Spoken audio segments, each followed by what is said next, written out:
Hey, what's up, everybody? This is Derek Stewart. Excuse me. Thanks for checking out my video. Oh my god. I just got back. I should say, we just got back. My wife and I, we just went on our honeymoon, and it was awesome. We spent a week in Portugal, 7 days total. Flew out from here in Seattle over to Washington, D.C. Experienced really long lines in Lisbon, Portugal, at the customs. Man, I don't know about you guys, but I know. Hey, look, customs. TSA, it's a hard job. I mean, we live in a kind of world where you got to be careful. But man, it is probably one of the least pleasant experiences standing in line. And it's not even just like standing. It's not even just myself standing there. It's just being around hundreds of other people that are just so pissed off and so like tired, and they're like, their bodies just are like cramped up and in pain from being on a plane for 7 or 8 straight hours flying across the ocean, where most people are probably thinking, do I know well enough how to swim? Where exactly is that flotation device? When it came right down to it, could I punch a shark in the eyeball? These are the things that I think about when I'm flying over the ocean. I don't know what you guys do. But anyway, all that said, the actual trip, the actual destination in Lisbon in Portugal, just beautiful. The people there are awesome. The views are beautiful. This history is just amazing. I recommend anybody looking for someplace other than, the standard.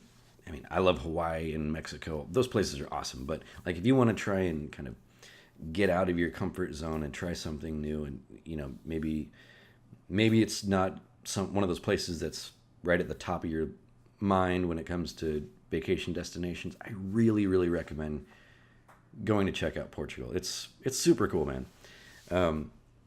Okay, so let's talk about drawing. I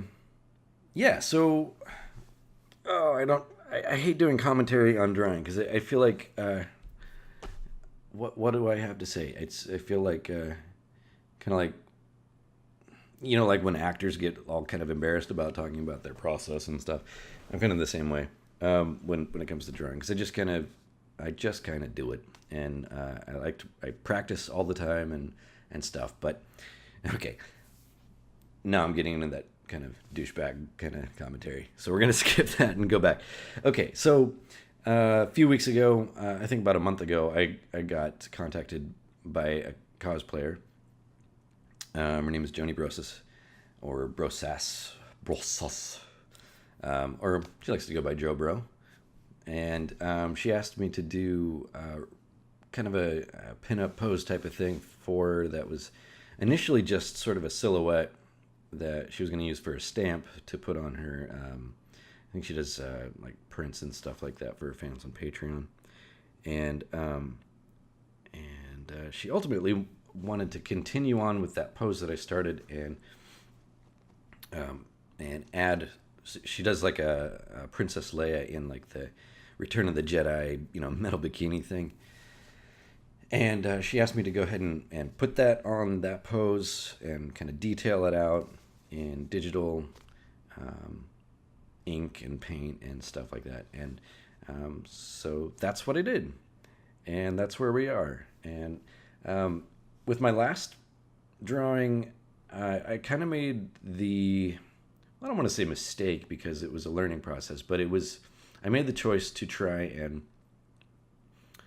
draw it by hand and then ink it by hand, traditionally on paper, and then scan it and then hope for the best with the inks. But again, if you guys didn't check out that video, the problem with that was inking is kind of messy. It just is. There are things that even the most skilled inker, I feel, probably can't always anticipate. Like, there's no way that you're going to be able to see the microscopic um, little peaks and valleys on um, your paper. Okay, it's it's invisible to the naked eye, right? So if your ink just kind of bleeds a little bit and it um, kind of spider webs out in a weird way, your eye is just not ready to see that, you're gonna miss it. And if you have like a large drawing, it's even easier to miss several of those mistakes. When you're doing it in Photoshop, it's for me, it's just a lot easier to see those mistakes as they come up because I think computers in one sense are more forgiving for what they allow you to do, but they're less forgiving because it's kind of like, um, either you are touching this part on the screen or you're not. There, there is you'll see when there's like a weird scribble or a weird misdirection of your line, and it's really really handy to be able to pick that up as you're doing the inks in Photoshop. So I think all that to say, I feel like, not to get too journalistic with my approach, but I feel like this for me is kind of telling of how I might end up doing a lot of my future work, at least a lot of the future work that is going to ultimately be digital. It's just to lay down all my inks in Photoshop. It just saves me a ton of time and heartache, and it's a learning process. But that's kind of what it's all about, right? So another cool thing was, again, I just got an awesome Cintiq tablet. It was like a 22-inch tablet, and I cannot reiterate enough how much easier it makes my workflow. I mean, it's like the difference between, I guess, trying to draw a straight line freehand versus trying to draw a straight line with a ruler, or straight edge, or T-square. I mean, it's for those of you who don't know, and those of you who are struggling with trying to draw on just a standard tablet, save your pennies, man. It's the way to go. Get a Cintiq and do yourself a favor. They're not cheap, but they pay for themselves. Seriously, like, and don't go for the cheap tablets either. I mean, there's gonna be stuff. I mean, even this tablet, this Cintiq is not perfect. I mean, there's some latency and stuff like that, but it, for my money, it just beats trying to match your eye with the screen and the tablet. There's a lot of coordination, and I mean, I'm a drummer, and coordination is not something that is lost on me. But when it comes to drawing, I like to be looking at what I'm drawing. Sorry, guys, I feel like jet lag. Let's kick it in. Let's give me that sexy voice. That Isaac Hayes kind of deep, sexy pinup voice. Pinup voice? What? Nobody's got pinup voice. That's dumb. All right, sorry guys. So anyway, let's get the ums out. Yeah. So another cool thing with this one was all the skin I got to paint. So I am, again, not a pro when it comes to digital painting. All of this is kind of a learning process. Some of you might be saying, obviously, dude, you kind of suck. Well, you know what? I'm starting, okay? I'm trying. Leave me alone, and if you have any tips, please send them to me. No, with this new opportunity for me to kind of reestablish what it means to actually paint flesh tones, and I, like a lot of people, made the mistake. I think really in the last piece I did, unfortunately, I kind of made the mistake of trying to lay down, just like surface color, like the Caucasian, peach kind of surface color skin. And I mean, while I think the client was happy with it, ultimately I kind of look at it and I think I could have done a lot better. So I really tried to dive in and look at what a lot of other people are doing when it comes to painting skin. And there's so many videos out there. And so, I mean, YouTube is like, it's great for that. So I don't have any one video to recommend for anyone looking to do that. I'll just go ahead and save you the time, tell you right now, the best way to paint skin in Photoshop is to don't jump right to the surface level. I mean, whether it's Caucasian, African American, or whatever skin tone that you've got, don't jump just to the surface level first.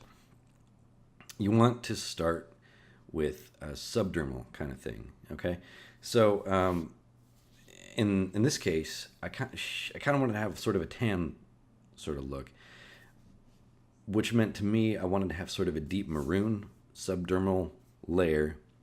And then I wanted to start layering in the more pink and the more kind of peach and tan, lighter flesh tones. It's and I kind of blocked it in with like you might have seen a bit earlier. I blocked it in with just kind of very rough, kind of splotchy, flat paint, and then went in and with like a smudge brush to well, I guess. Not to jump ahead. Okay, so I laid in the paint tones, I guess. Yeah. So so I laid in some tones between like the shadow and then the midtones and the highlights, and then I would kind of pull from one tone and kind of paint in between that to the other tone, and then kind of go back and forth until it kind of looked a little bit smoother. And then I went back in and then with a smudge brush kind of tried to smudge in and blur the lines between the shadow and the highlight and the midtone, just to kind of make things make everything look much more smooth. And I think ultimately it just made the skin tones look so much better. I honestly, I'm never going to go back to whatever I was doing before. That just doesn't make sense. If you want to have like great looking skin on your pinups, or just your standard drawings, it doesn't have to be just pinup. Anybody that's got skin, and even if they're not, even if they're green or blue, or like that guy from Guardians of the Galaxy with the arrow, he was blue, right? It's just a great way to kind of figure out what's underneath the surface level of your character, and then kind of build on top of that. It's kind of goes back to my philosophy of having sort of a backstory to your drawing. Give it some personality. Give it something to do other than just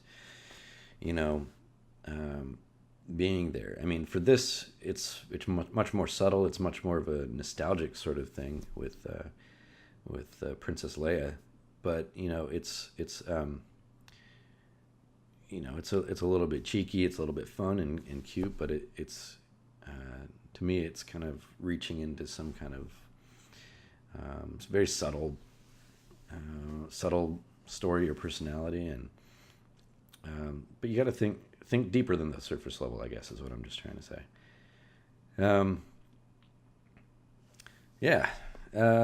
So I don't know what else to really say about this. What are you guys up to? Right. So just to kind of give you guys a heads up, if you're liking these videos, please go ahead and show me in the comments, or hit the like button, do that whole thing. And if you want to support me, I do have a Patreon. my Patreon supporters always get to check out all this cool stuff first. I always like to give you guys a bit of incentive to support what I'm doing, because I mean it's really because of you that I was even able to outfit myself with the Cintiq. I mean, that was a huge undertaking for me, and it was a big goal of mine that I've been trying to reach towards for quite some time. So, I mean, all that to say, Patreon is just a huge help, and if you want to support me, please do. You can find my page at Dr. Stew _art. That's DRSTEW_ART. That's at Patreon. So we'll have a link below the video as well, just to make things easier. So cool. Well, I think we're just about to the end of this video. So yeah, thanks you guys for checking it out. And hope you enjoy, and I'll talk to you soon. All right, take care.